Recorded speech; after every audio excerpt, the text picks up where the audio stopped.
anak ka, ng ina mo. mo.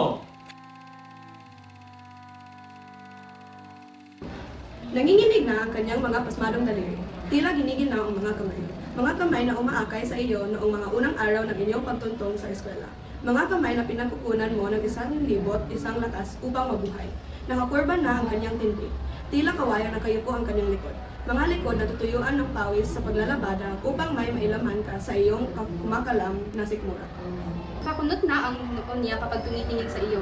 Parang laging may naaninag ang mga mata. Mga matang laging nakatingin sa iyo habang ikaw ay natutulog sa banig. Mga matang nagmamasid at nagbabantay sa iyo mula pagsilang hanggang sa iyong paglaki.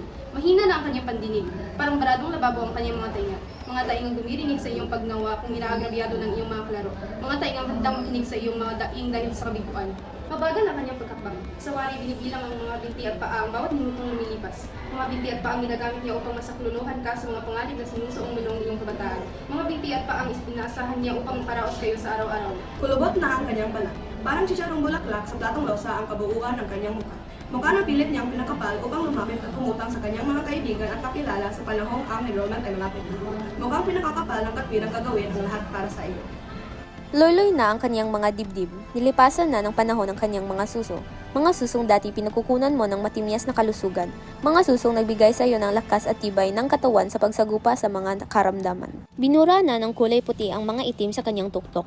Tila abo ang kulay ng kanyang buhok. Mga buhok na malusot lang hinahawakan mo kapag ikaw ay kanyang pinatutulog. Mga buhok na sigisag ng mga taon at panahong ginugol niya sa pag-aaruga at pagkalinga sa iyo. Ang kanyang boses. Tila garagal ng radyo, walang signal ang kanyang tinig.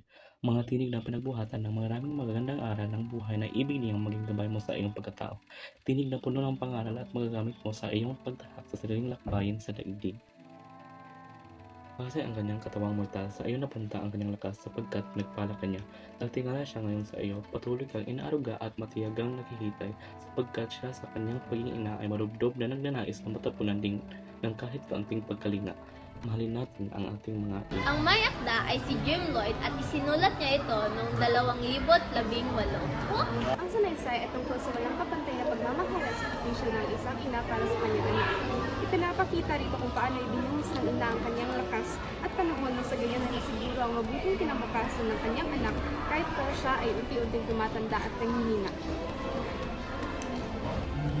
Ang sanaysay ay walang tuwirang suliranin, ngunit ito ay isang mapagbilay na akda na naglalarawang walang kapantay sa pagmamahal at aruga ng ina. Layunin ng sanaysay ay gisingin ang kanilang kamalayan upang mahalin, papalagan at igalang sila habang ang ilang mga ina ay buhay pa.